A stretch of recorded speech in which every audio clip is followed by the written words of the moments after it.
Alright, we back again, Motley Garagers.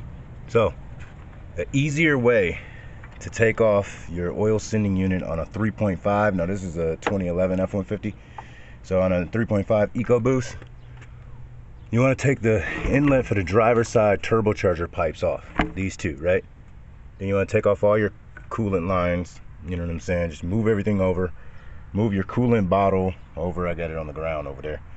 And you can literally, you don't have to take off the alternator and go down there by the side and everything. You can come right here in the front.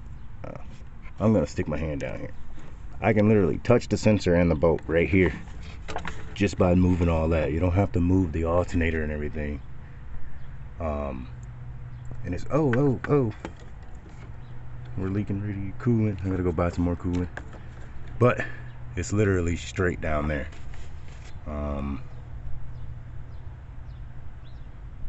Yeah, my phone won't let me turn my level headlights on, or my flashlight. But yeah, you could just change the sending unit. For me, the reason why my truck was, I believe, saying that is because when Taylor Ford put the motor together, every time I would turn left, the sending unit would slide out.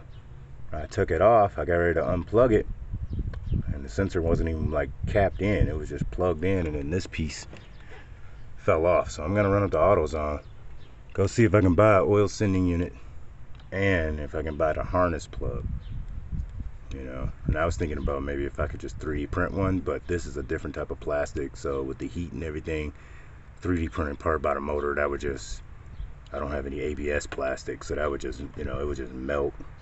It wouldn't even hold up to the temperatures. So yeah, I'm gonna go and try and get a harness and get a new sensor. We'll put that in. Ugh. And hopefully I can be back to driving the truck again. Miss driving Iron High. But alright, you guys, that's the easier way.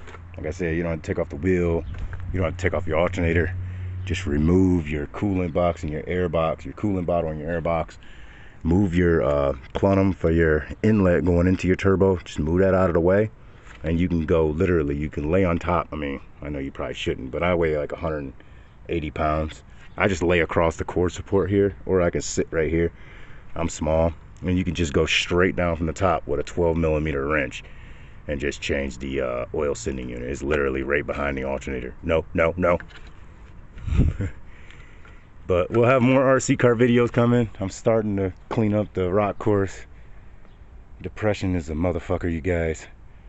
We'll have that. We'll get new RC car videos because I want to go buy the TRX4 Bronco. TRX4M. I want to get that one. And I saw like a King Kong one on tiny4x4.com. But alright, you guys, just a quick way to get your oil sending unit changed on a 3.5 liter. Like, share, subscribe. Peace and love. God bless. And I'll see y'all in the next video.